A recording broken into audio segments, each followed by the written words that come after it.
All right, good morning, good afternoon, good evening, depending on which time zone you are in, and welcome everybody to this panel discussion called Coal to Solar Generation Swaps in India.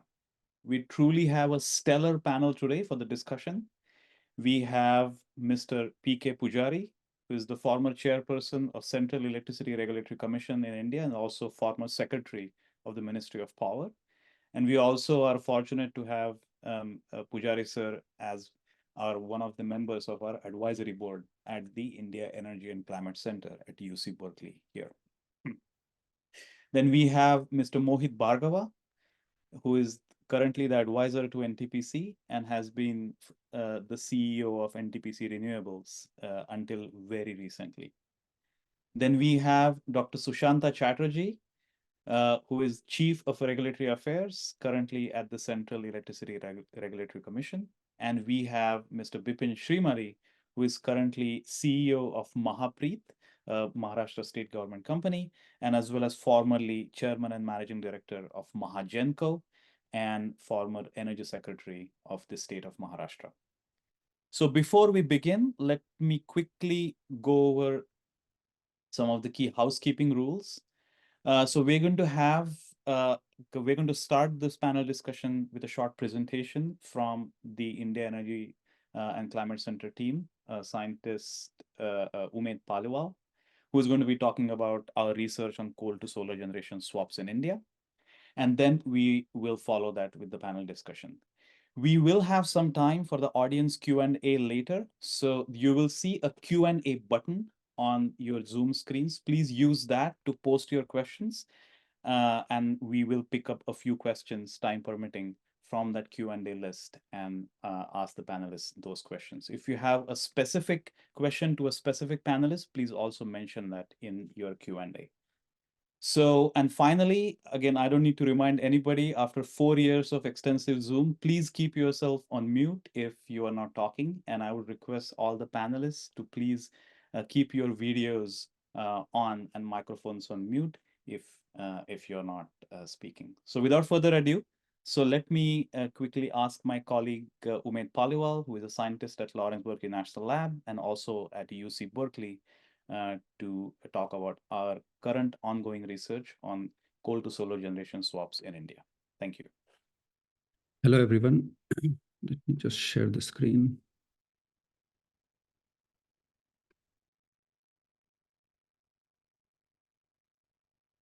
Can you see the presentation? Yes. Okay, perfect.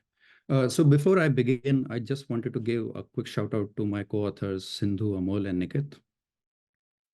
So, just on a broader context, India has about 190 coal plants with a combined capacity of 212 gigawatts. Coal constitutes about 3/4 of India's electricity generation. And in 2023, the power sector burned about 750 million tons of coal to produce about 1,200 terawatt hours of electricity. And coal is very important for India's short to medium energy future, as the electricity demand is expected to grow significantly in the coming decades. Several studies, including one from CEA, have shown that India would need to retain all of its existing coal capacity till 2040 to maintain grid reliability. But the coal generation from some of these coal plants is very expensive, especially compared to the cost of solar in India. 152 gigawatts of coal capacity has a variable cost that is higher than 2.5 rupees a kilowatt hour, the current cost of solar in India. At the same time, India has set a very ambitious target of installing 500 gigawatts of renewable energy capacity by 2030. Although the cost of solar has decreased significantly in India in the last decade, the current annual installation rate is still close to around 15 gigawatt a year. At this rate, India would only reach about 350 gigawatts of renewable capacity by 2030, falling short of the 500 gigawatt target. To meet this target, India needs an annual renewable installation rate of around 40 gigawatts a year. So these three unique circumstances that India needs to retain all of its existing coal capacity for reliability purposes, but the generation from some of these coal plants is expensive, especially compared to the cost of solar. And at the same time, India needs to increase its annual renewable installation rate. These three unique reasons gives rise to an interesting idea that we call coal to solar generation swap. So essentially building solar very close to expensive coal plants such that this solar plant has the same interconnection as the coal plant. And the way it will work is that during the daytime, when solar is generating, the coal plant could be ramped down and solar power could be injected through the same interconnection. Similarly, at night time, when solar is not generating, the coal plant can take over and supply the electricity that is needed by the grid. The swap idea has multiple benefits. It can reduce consumer cost by using less of the expensive coal generation and replacing it with cheaper solar generation. It can increase India's annual renewable installation rate and help India meet renewable energy targets. It can also help coal generation companies diversify their asset base and convert some of the fuel expenditure into assets that can generate return. It can also shift some of the responsibility of balancing the renewables to the coal plant owners from the utilities. This does not mean that the India would not need more conventional utility scale solar. India would need to build a lot of that. The way we see the swap idea is another tool in the toolbox that can help India scale up the renewable deployment in a cost-effective manner. So to see how many of the coal plants have low-cost solar near them and how much of the coal generation can be replaced by local solar, we use a three-step approach. First, we estimate what is the solar potential near the coal plants. To do that, we take a 20 kilometer square around a coal plant and use multiple high-resolution exclusion datasets. We use a 10-meter resolution land cover data, elevation data, slope data, a data set of protected areas in India, and an irrigated areas data set, which has information on which of the farmlands in India are irrigated. I'll use the example of the Ghatampur coal plant, which is located in the state of Uttar Pradesh. This plant is owned by NTPC, the National Thermal Power Corporation, and has a capacity of 2000 megawatts. In 2022, this plant had a capacity factor of 58% and a variable cost of 3.8 rupees a kilowatt hour. Using the high resolution datasets that I just talked about, we classify the area within this 20 kilometer square into buildable area, that is where solar can be built, and non-buildable area, that is where solar cannot be built. So the area in transparent purple, that's the buildable area, and the areas in all other colors, they are the non-buildable areas. We find that around 75% of the area within this 20 kilometer square is buildable area, and we can install up to 20 gigawatts of solar capacity within this square.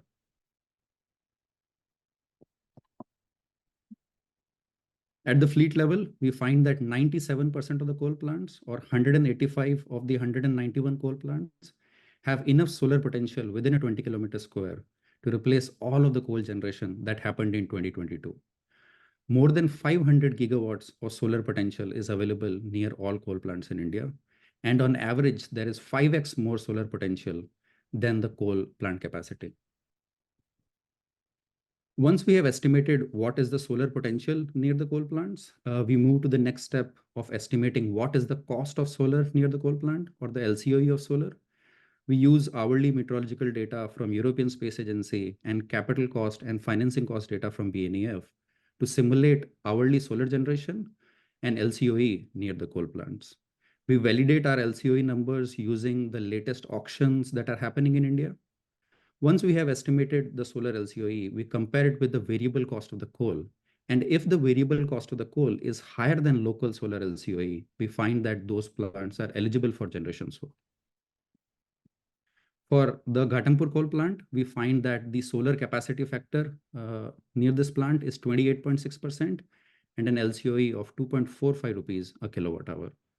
Since the variable cost of the coal plant at 3.8 rupees a kilowatt hour is significantly higher than local solar LCOE, we find that this plant is eligible for generation swap, meaning some of the generation from this coal plant can be replaced with cheaper solar. At the fleet level, we find that 65% of coal capacity, or 142 gigawatts of coal capacity, has a variable cost that is higher than the local solar cost. So on the map, on the left, the blue plants are the ones where the coal variable cost is higher than local solar LCOE. And these are the plants that are eligible for generation swap. And similarly, the plants in the red are where the coal variable cost is lower than the local solar cost, and they are not eligible for generation swap. Most of these red plants are located in one region, and the reason for that is this is the coal mining region of India. And so these plants have access to very cheap coal, and that's why their variable costs are quite low. Now that we have found out which of these coal plants are eligible for generation swap, in the third and the final step, we estimate how much of the coal generation can be swapped with this locally sited solar. And we consider the operating constraints of the plant, such as ramp rates, minimum load, and so on. We use hourly coal dispatch data and hourly local solar generation data to estimate how much of the generation can be swapped. We run multiple scenarios with different coal unit commitment, and we also run scenarios where we add storage to this local solar as well. While accounting for cost, we account the cost associated with heat rate losses, solar forecasting losses, and the cost of buying and selling the electricity from the market as well. Since the detailed dispatch data was available only for the NTPC plants, we did this third step of the analysis only for the plants owned by NTPC, and within that, only for the plants that had a variable cost that was higher than local solar LCOE. For the Ghatampur coal plant, we found that if we just install solar, we can replace up to 24% of the coal generation by adding 1.6 gigawatts of solar capacity. If we add storage as well, we find that up to 45% of the coal generation can be swapped by adding 3.3 gigawatts of solar and 1.9 gigawatts of 4-hour batteries. At the fleet level, with just solar for NTPC plants, we can replace up to 18% of the coal generation by adding 52 gigawatts of solar capacity. And if we add storage, we can replace up to 30% of the coal generation by adding about 90 gigawatts of solar capacity and 40 gigawatts of 4-hour batteries. So in summary, we find that 97% of the coal plants have enough solar potential to replace all of the coal generation. Among them, 65% of the coal plants have a variable cost that is higher than local solar. For NTPC plants, we find that up to 30% of the coal generation can be replaced by adding 90 gigawatts of solar capacity and 40 gigawatts of 4-hour batteries. There are some regulatory issues that need to be resolved before the swaps can become a reality. Among them, the main ones are how would the savings that arise from swap be distributed among the utilities and coal plant owners? And also, if there's a deviation in the expected dispatch, how would that be handled between the utilities and the coal plant owners? But this idea is applicable globally. From our modeling in the US, we found that by 2035, the gas plants would be running at 10 to 15% capacity factors. So for 80 to 90% of the time, that interconnection would be empty.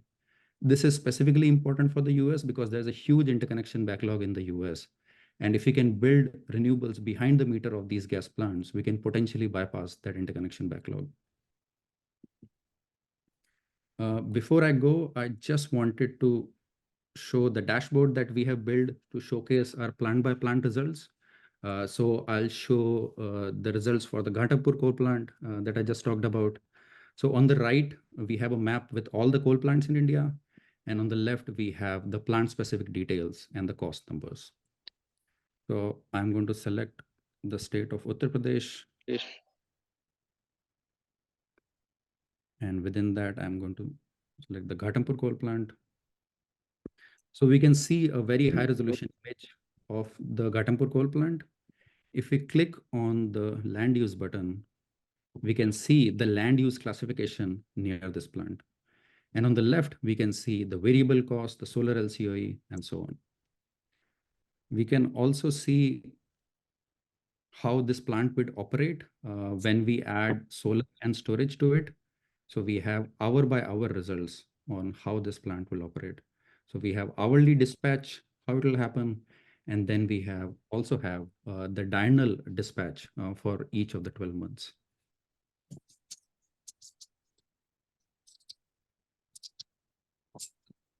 Thank you. Excellent. Thanks a lot, Umair. I think that that really sets the context pretty well. And this is where we would like to jump straight into our panel discussion. But before we get in there, I really want to acknowledge several rounds of discussions and debates that we have had with our colleagues at CERC, particularly Dr. Chatterjee, as well as our colleagues from NTPC. And this analysis, this assessment would not have been feasible if not for those vigorous discussions with them. Mr. Srimali as well. We have had several interactions with Mr. Srimali, especially about some of the specific Maharashtra power plants and so on and so forth. So thank you very much for being part of those discussions and deliberations. So without further ado, let's quickly jump in. And since the analysis that Umesh showed and bulk of the research that we have also done has focused on NTPC plants, so I would jump in straight away to Mr. Mohit Bhargav. So NTPC, obviously, we have had several discussions on this. NTPC has considered swapping some of the expensive coal generation with solar power. It could be locally sited solar. It could be sited somewhere at some other substation and so on. But particularly for high variable costs, NTPC has clearly looked at the benefits of such swaps. So can you talk a little bit more about what benefits that you have seen, what challenges that you have seen? We have also, as Umed also showed the hourly dispatch analysis. So on paper, things look fine, but what are some of the practical challenges that you have foreseen, both on a technical front, on some of the regulatory front, commercial front, and what are the benefits that you have? Yeah, thank you, Nikhit, and good morning from India, and good evening to friends in the US, and good morning, Pujari sir, and Shamali ji, and Sushant. Nice to catch up again. First and foremost, excellent presentation, Umed. Just a few pointers. Ghatampur is not NTPC's plant. It is owned by NLC, so that's one. And NTPC is NTPC, no longer National Thermal Power Corporation, and I take some pains to point it out because I was heading the renewables portfolio. So NTPC has a thriving renewables and coal mining and hydro and all these businesses and trading. So we actually became NTPC Limited in 2005, but somehow people do tend to associate us with thermal. So with that out of the way, I think there's some people who are still having the mics on. Yeah, can we please have everybody muted except for the speakers? Thank you. Yeah, so principally, I think, and this is what we have discussed earlier also, we have always supported this idea that there is an opportunity in replacing coal, particularly if I may put it in a more simplistic manner, coal at the load center stations with high energy charge compared to the solar plant cost. So this is something, and the government had issued about 2 years ago the policy for flexibility in scheduling of thermal power stations by replacing coal with solar. So principally, we are moving ahead with that. I mean, just for the consumption and information of the people in this room, we've already bid out 2,500 megawatt of capacity through a TBCB basis, which was part of the policy, whereby we have identified and already issued LOA to various IPPs for setting up 2,500 megawatt. This number obviously will increase going forward. Basis the notification issued by CEA, if I remember correctly, almost 14 gigawatt of capacity was identified over a 5-year period. You mentioned technical challenges. Yes, there definitely are technical challenges. We are not very gung-ho about setting up the plant right next to the coal-based plant, even though that has one very significant merit, that is that we can use the existing switchyard. But just again, for information, you guys are showing 2 rupees 45 paisa as the LCOE solar near Ghatampur. Ghatampur, if I understand, is near Kanpur in the state of Uttar Pradesh. So we have 2 operating solar power stations close by, 225 megawatt, and which we won through a tariff-based bid for UP. The tariff there is about 3 rupees 17 paisa, 3 rupees 10 paisa, something like that. So I'm not sure 245 is a very feasible number there. But then I'm not getting into that debate here right now. We can do that separately. What we have tried to do is that it doesn't matter where the solar plant comes up, because ultimately, on a very broad basis, we are replacing consumption of coal by use of solar wherever it makes commercial sense. And then there is a sharing of the benefit. So that is the difference between the ECR and the solar cost. And the current scheme provides a 50-50 benefit sharing. So if there's a 20 paisa differential, so 10 paisa goes to the DISCOM and 10 paisa stays with the generator. So that's how the scheme is built. One very significant challenge, I would say, is in terms of ensuring that these solar plants remain profitable. And why I say this is because we are aiming at thermal power plants which are operational. In the current scenario where, if you look at India's grid today, out of the 400 odd gigawatts which is installed, almost 75 gigawatts is solar. All of this capacity comes online during the daytime. So if we have to build another 10 or 15 or 20 gigawatts of capacity, which is linked directly to replacement of the coal-based power, so they will get automatically scheduled only if that particular coal-based plant is getting scheduled. Which in the case of load center stations, and the reason is quite obvious because the ECR is high, they may or may not get scheduled on a 365-day basis. They might get scheduled for say 250 days or 300 days in a year. So that is a real risk which any generator faces, because at that point of time, even if we are able to sell that power on the exchange, the rates on the exchange will be much lower because the demand generally is not there. So that is, I would say, the biggest challenge. Having said that, we intend to go ahead with this.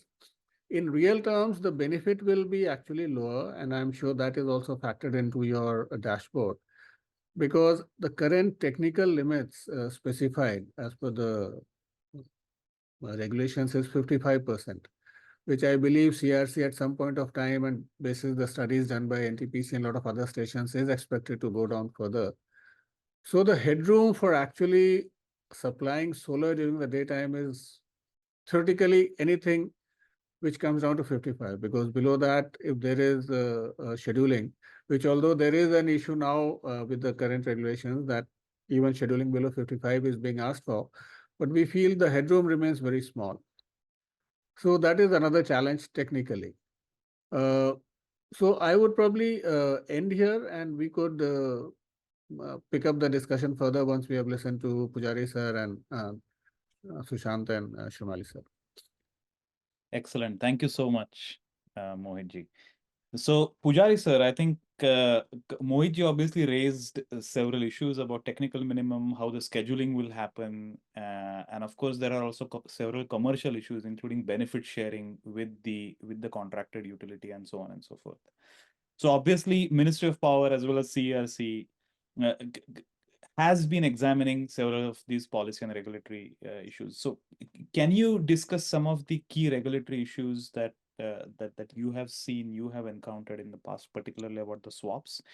And can you also shed some light? Do these regulatory issues change significantly for a central sector generating station and a state sector or an IPP generating station? Thank you, Nikit, and good morning to all of you. Or good evening. First of all, there was an excellent presentation, but I like to add one point here. You derive the whole thing based on a particular unit. Now, if you look at macro level, you really have to theoretically test how does it fit in a macro level. So one or two points before I go to the challenges I like to highlight is you look at the demand mix of the aggregate demand mix in the country of electricity. Now, the share of residential services and air conditioning is increased. So that basically is a positive point, and the peak is happening in the daytime. In fact, 22-23, both the peak happened in the daytime. 2019, if you remember, the peak happened in the evening time. So if this basically provides an opportunity for coal swap, so it becomes at a macro level, it becomes more looks attractive. Of course, you have to work out the number coming to the individual part. That's number one. Second point is again the point that Mr. Bhargav was raising, citing the solar plant near the plant, power plant or far away.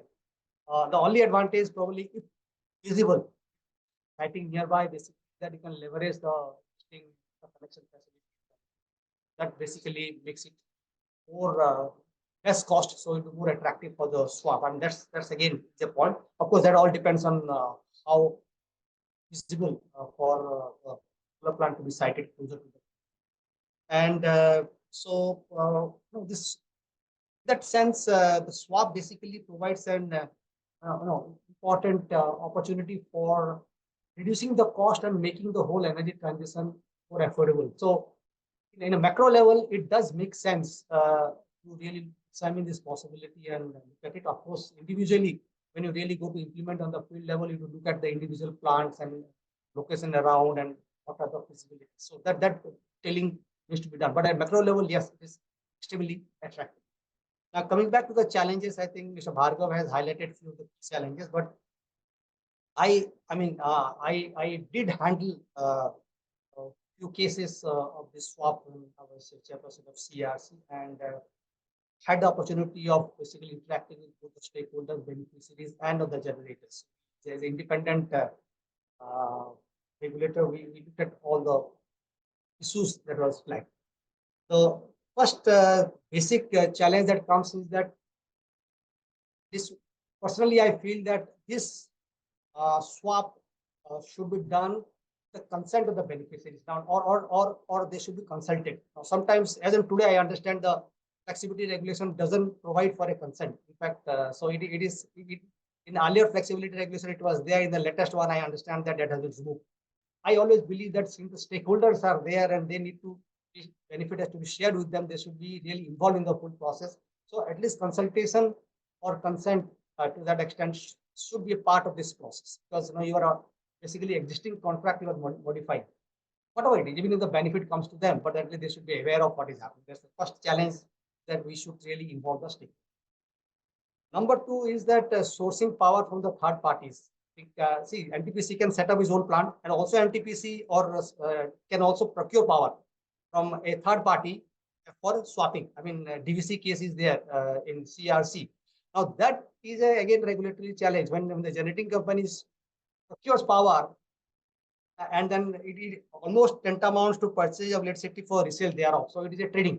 So the generating company has to take a license, and it has all not that they cannot take the license. CRC already decided that yes, generating company can hold license, but it has other implications.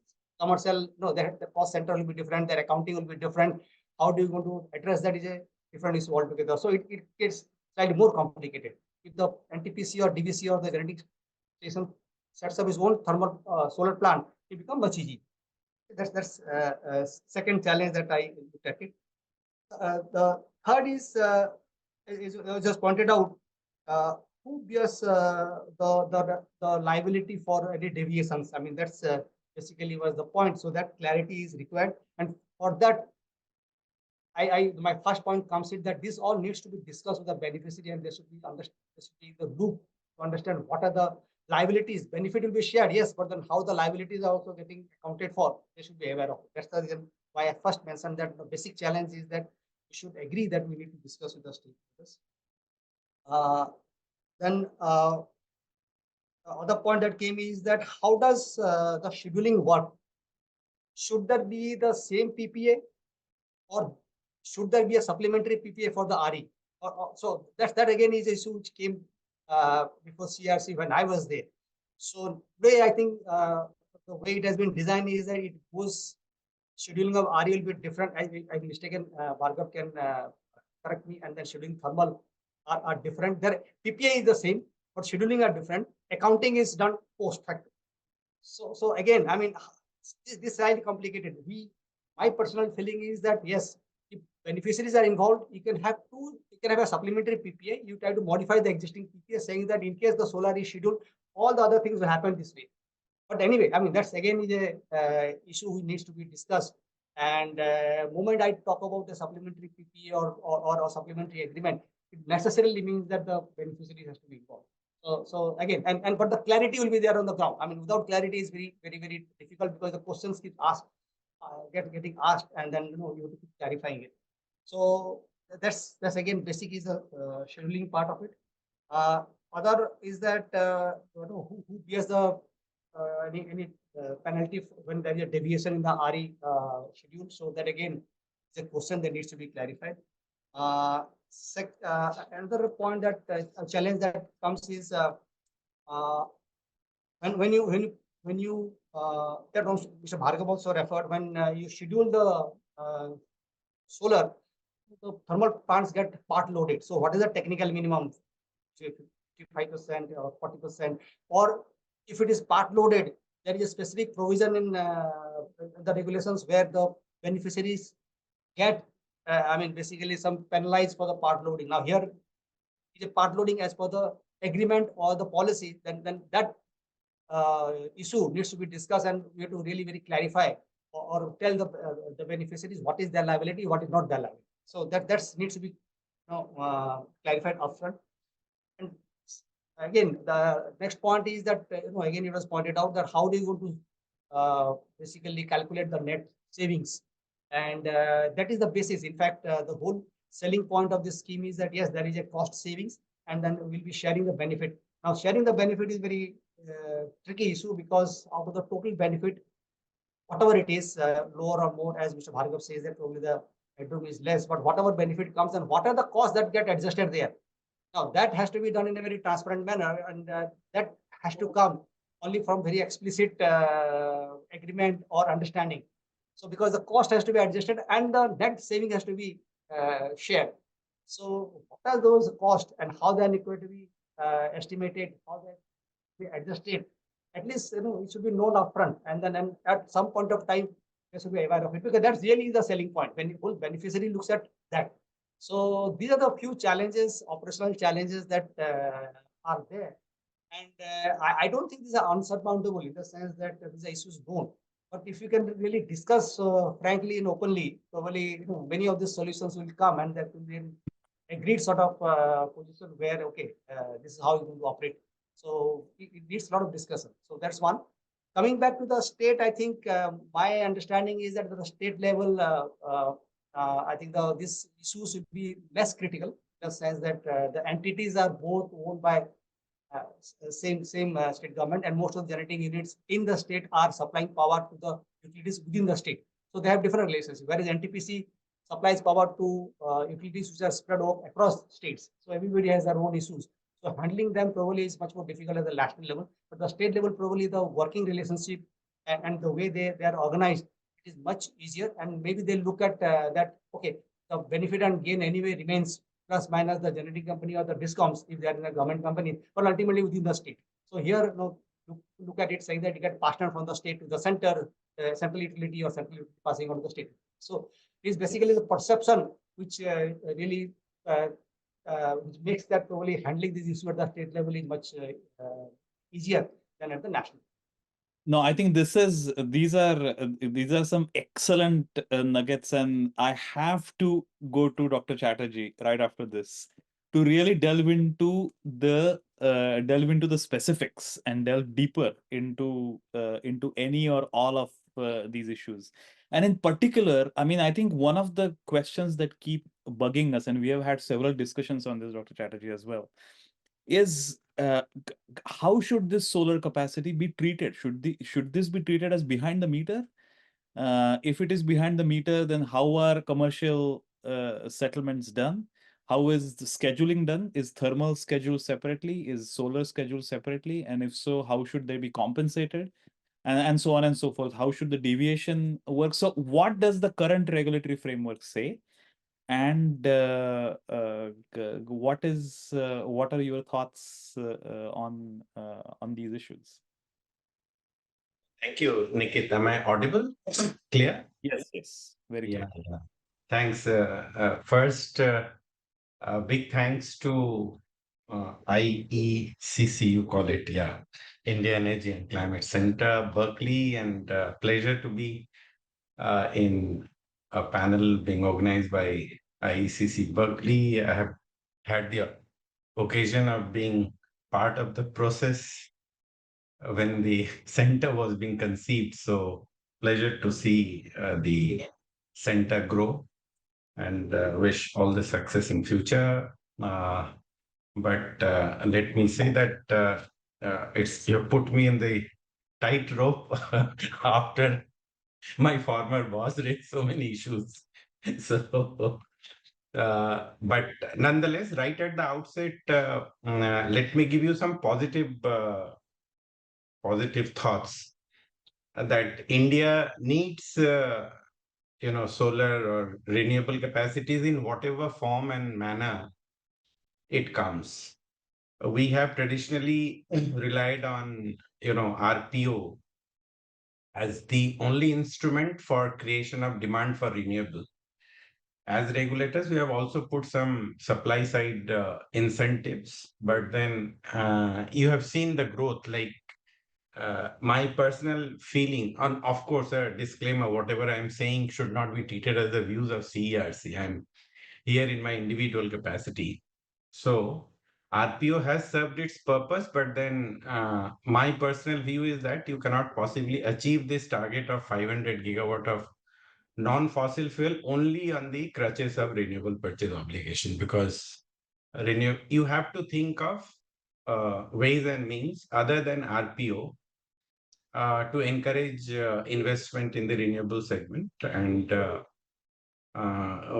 we are working on frameworks like CFD, contract for difference for renewable.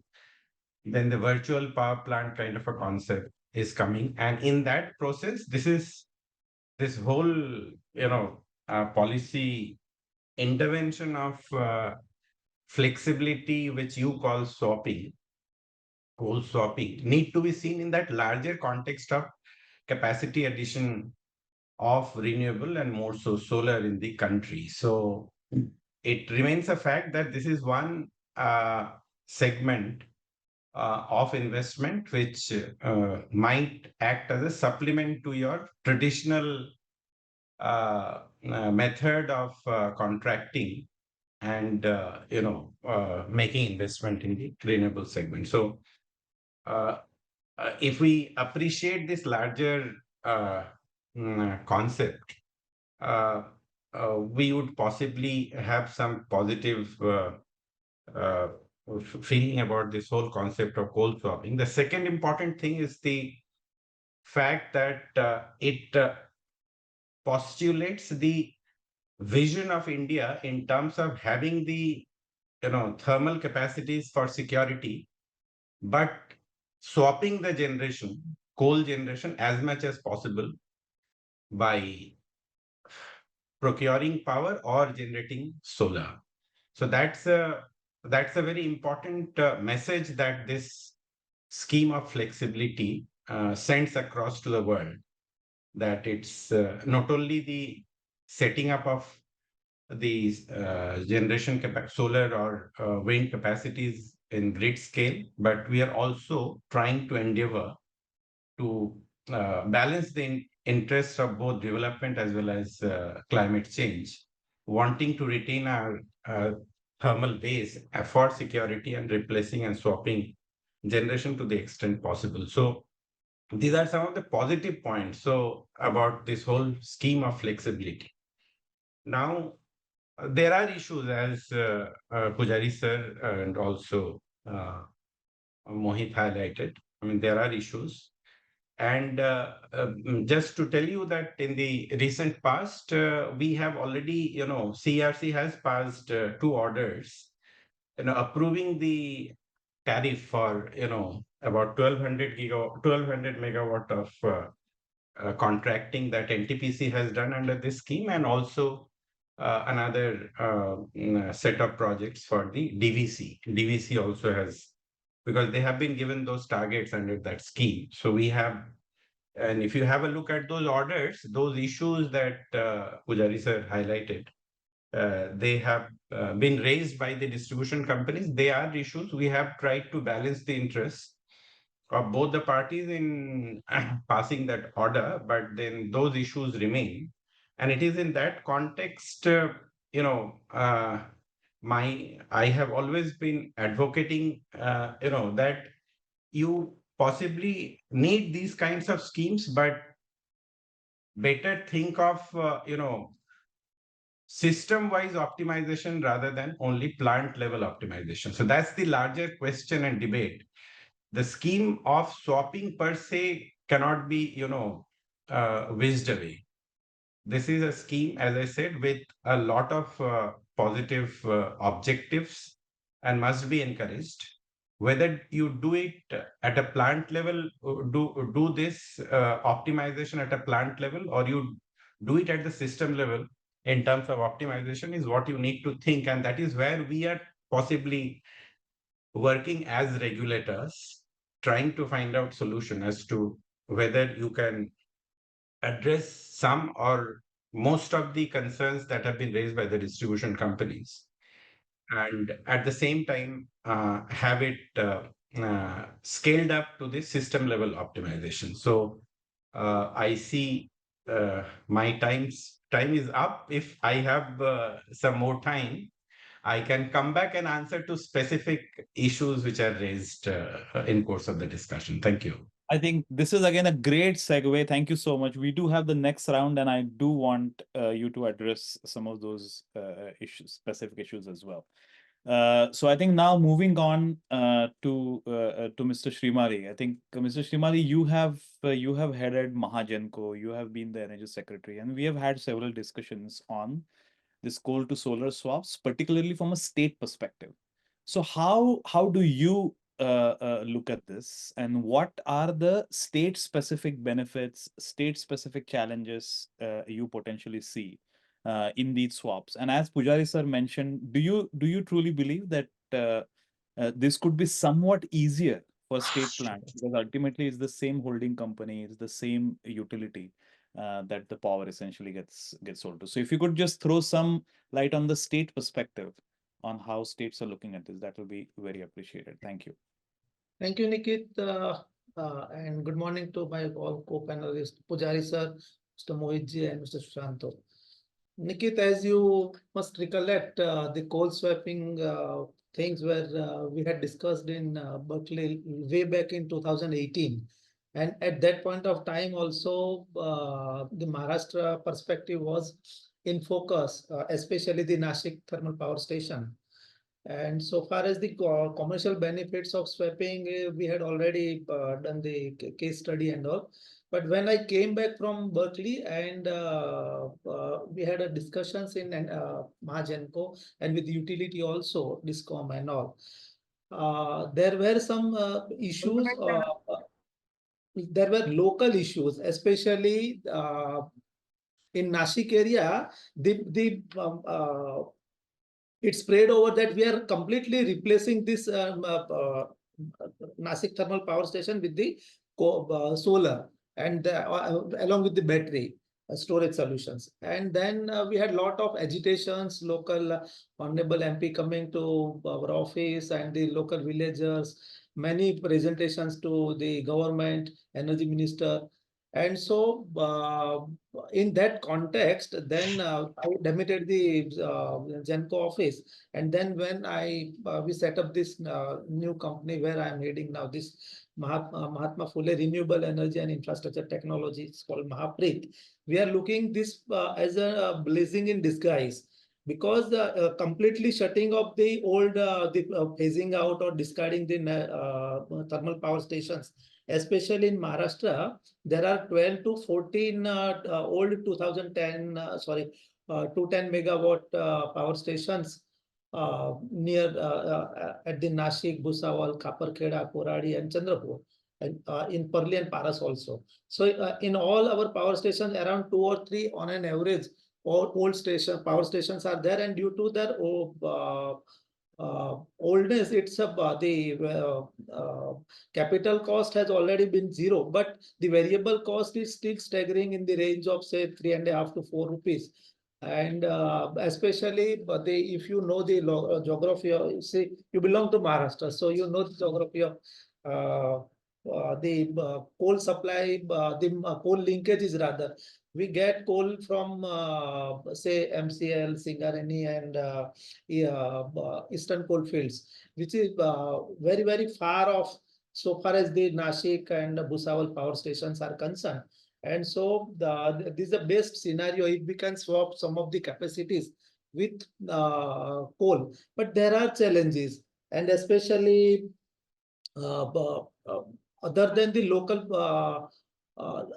local farmers and local persons challenges, we can take up this as I mentioned, the job creation, and normally in a power station or near the thermal power station, the local economy is thriving. We have been experiencing and seeing this around 50 to 100 square kilometer of area of you go anywhere in the India.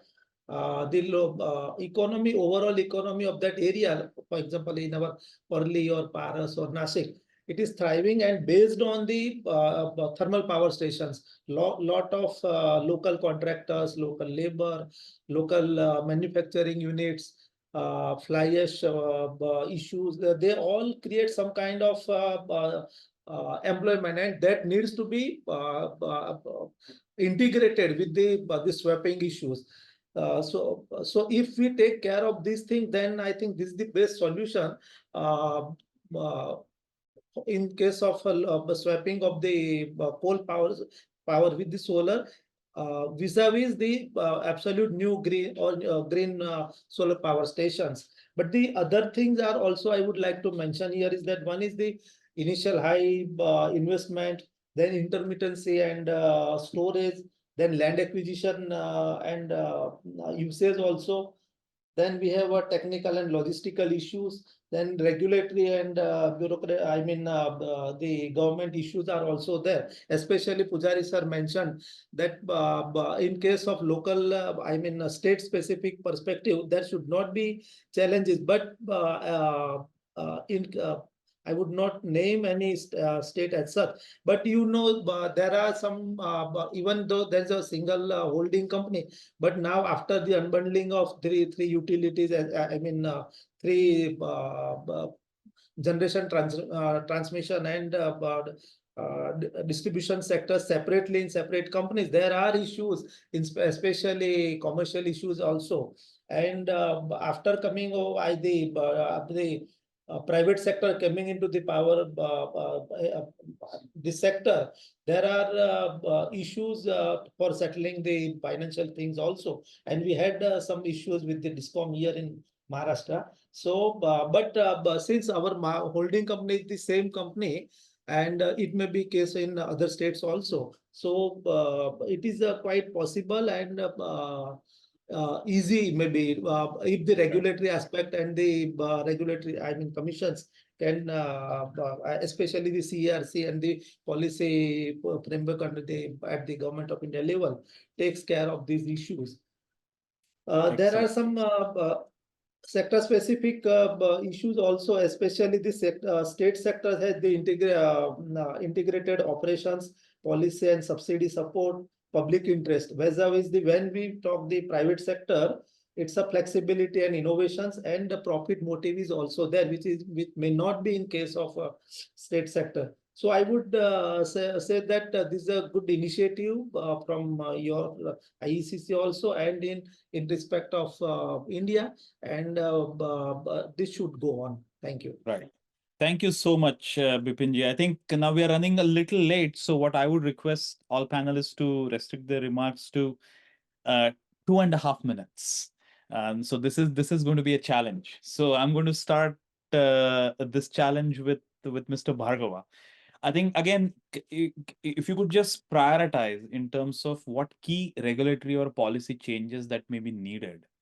And so what would be your top 3 or 4 priorities in terms of key changes that may be needed to operationalize this flexibilization or swap, as we call it? Nikit, I think that issue is almost taken care of, because there is a policy, and Pujari sir has also mentioned a few things. Sushantoji have mentioned, I was mentioned. So like the tariff has been discovered and approved by CRC. The scheduling guidelines have also been issued by Grid India. So I would assume, yes, I totally agree with Pujari sir that the sharing of benefits has to be very clearly and unambiguously settled, so that there are no unnecessary disputes. So these are things, and I'm sure CRC in due course will do that as well, because they are in that position to take a very fair view, which balances the interest of the seller as well as the buyer. I would like to, of course, definitely add here that the advantage of putting it inside the PPA was mainly because signing of a PPA, while it is on one hand definitely a process which takes time and technically builds in the consent as Pujari had said, but the fact is also that in a way signing of PPA will pass on the liability of the solar plants also onto the buyer. In the present case, because there is no distinct PPA, the liability stays with us and they are not liable to buy it at all times, which is the point I mentioned. So even if a particular plant is not getting scheduled, if hypothetically a particular plant is not getting scheduled, then the solar power is not necessary to be bought by that particular DISCOM. It can be sold on the exchange. So that liability remains with the generator. And that is how currently the scheme is designed. But of course, I'm sure this is something which is evolving as a larger capacity comes into play. There will be probably some issues which will get ironed out, benefit sharing definitely among them. So in terms of regulations, I don't have any specific ask per se or a specific expectation per se. I feel this is something because we have already started the journey down that road. And as I think all of us agree that this is something at a very fundamental level, we are ultimately avoiding emissions. At a very fundamental level, we are actually saving, or I'll not use the word saving, I'm avoiding burning of coal. And we are putting in more renewables into the system. And I totally agree with what Sushanto said, that RPO has done its bit for adding capacity. So this is another way in which more renewable capacity comes into the system. So we need to have all kinds of scheme on the table so that we are able to achieve a target of having a much larger non-fossil capacity of 500 gigawatts, out of which almost 430 or 440 would be actually renewables, I mean, solar and wind. So from that perspective, I feel, and although technically, and I think that was also one of the points when you showed the map, Umed showed the map, it was very clear that this doesn't make sense for power stations which are located near the coal mines or the mine mouth power stations. This makes sense only for stations which are far away. I mean, if you look at, say, for example, situated in Punjab and Rajasthan and Gujarat and Karnataka. So these are the stations which will definitely benefit from these, and in some cases, as you have shown, it is 6 rupees is the variable cost. So there against a tariff of 250, 260, whatever. If I remember correctly, the tariff approved by CRC for the first round of auctions was about 2 rupees 52 paisa. So that's the differential we're talking about. I mean, it could be a significant saving from commercial perspective to the DISCOM. From environmental perspective, from India's variety of commitments and the commitments which we have given globally. So this all makes sense. Excellent. Thanks a lot. So I think I'm again going back to Dr. Chatterjee about those specifics. Again, now you have 2 minutes. The challenge gets harder as we move along. So Dr. Chatterjee, please. Your response and also some of the other changes that you foresee happening or need to happen. Yeah, again, I mean, rapid fire. Like, see, we have already addressed several of the issues highlighted: consent, the DSM settlement, scheduling, part load compensation, net sharing. All these issues came up in this in the 2 petitions that we have dealt with. Not to talk of the order that we have passed in the grid code. In the new IEGC, we have made a special provision for such flexibilization scheme. And there we have explained in detail, and it's a code now, it's a codified regulation now, how this scheduling will be done. Of course, we are not conceiving it as a behind the meter. We are expecting all these solar generators to schedule independently, settle the deviation charge as a renewable generator, because you would not always be able to swap the local thermal plant. You may have to sell outside, so it's very difficult to conceive it as behind the meter. So there is a clarity in terms of the scheduling in the main mother grid code itself. part load compensation, it will lead to part load compensation. We have a mechanism for sharing of part load compensation. There are issues DISCOMs have always been raising, and we are trying to see how more. But then, as of now, there is a regulatory certainty about that. Net savings also, in fact, we have made a provision in our new tariff regulations for conventional generators, because there we deal with the tariffs, and there we have made a provision for sharing of gains out of this flexibilization scheme.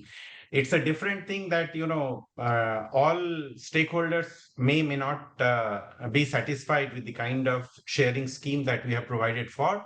But insofar as your specific question as to whether we have clarity in regulations, yes. My answer is yes, that we have brought in clarity. But as I said, these are all plant specific. I would again urge, rather like to take one more minute, is that possibly you need to think something beyond the plant level and at the system level optimization. We have been doing that system level optimization through what is known as the SCED, Security Constraint Economic Dispatch. Somebody in this chat box has raised as to how all this fits into the overall scheme of the Act and the tariff policy. If a scheme helps you optimize cost, it cannot be treated to be against the Act and the tariff policy. My answer to that question would be that. And in the SCED, the Security Constraint Economic Dispatch, we are exactly doing this. There is no separate contract, but once the generators are pulled together and are at the disposal of the system operator, last mile optimization they are doing sked up and sked down, and the benefit is being shared amongst all the DISCOMs in a particular manner that we are doing. So that is the kind of system level optimization that you need to take this whole journey forward in terms of optimization through this flexibilization scheme. That's all. Excellent. Thanks a lot. And which is again a perfect segue into my question for Pujari sir. Is we are essentially talking about moving from more of a plant level scheduling optimization to more of a system level scheduling optimization, which is also, as Sushanta ji mentioned, a part of the grid code and so on and so forth. So do you think this is feasible in the current framework, or do we need a different policy guidance, different policy framework, or even completely new instruments, including capacity markets and other instruments?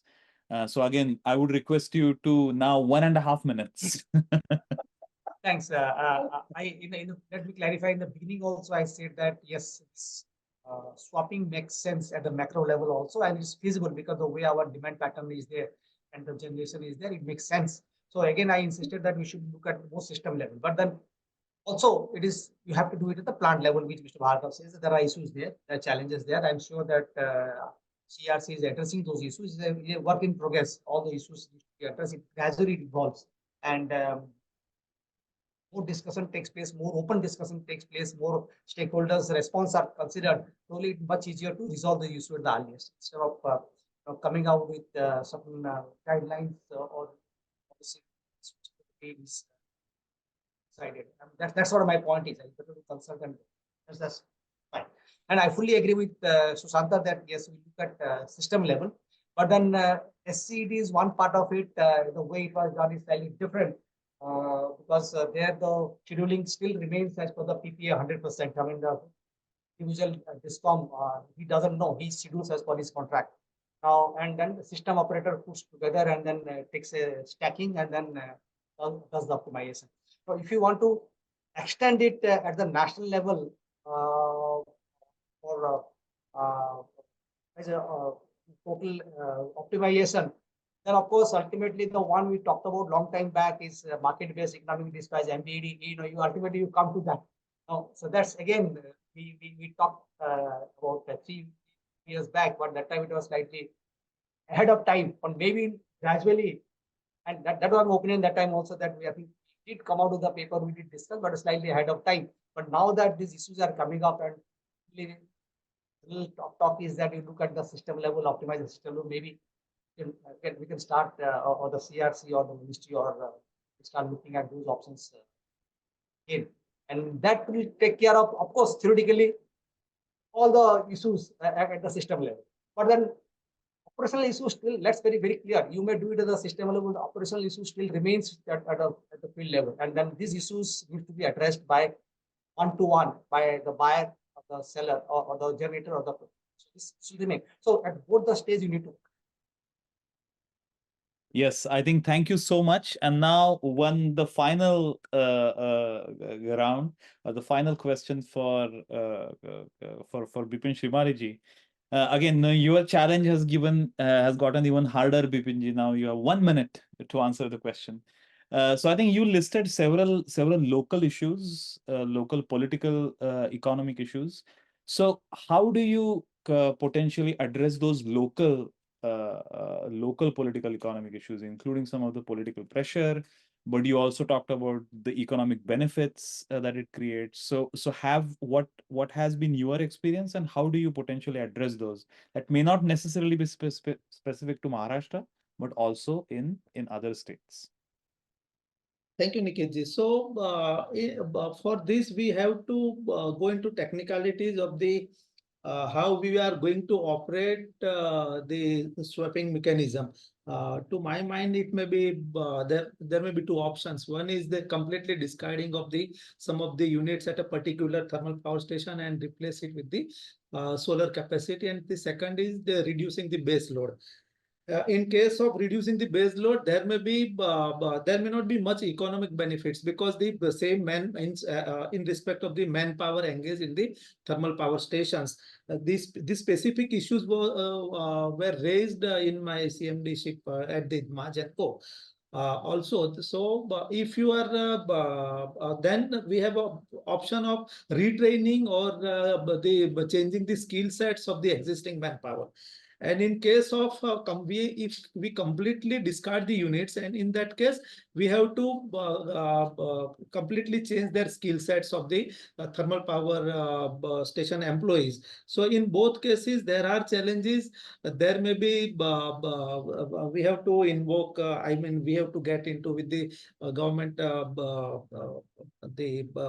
training, national training framework into picture, and how we are going to achieve that. There may be some policy decisions may be required at the central government level also. And if we address these issues, then only this may be possible. Otherwise, there may be very unrest in the state specific, I mean, the local area where these plants are operating. And it is also possible, as you know, in India, sometimes good things are trapped in this kind of issues, local issues, and there are many such unions and a lot of things, I mean, issues in operating the thermal power stations faced by the utilities. So these issues needs to be considered. Thank you. Excellent. Thank you so much. I think we have already gone 6 minutes over time. So unfortunately, we will have to take everybody's leave. Please virtually join your hands together for a stellar panel discussion. Thank you, Pujari sir. Thank you, Mohit ji. Thank you, Sushanta ji. Thank you, Bipin ji. And thank you, Umaid, for the presentation. Please follow us on LinkedIn, as well as please visit our website, iecc.gspp.berkeley.edu. And if you would like to keep informed about our research, as well as such events and other discussions, please also join our mailing list on our website. So thank you so much, and have a great rest of your day and good night, depending on wherever you are. Thank you. Thank you. Thank you. Thank you. Thanks.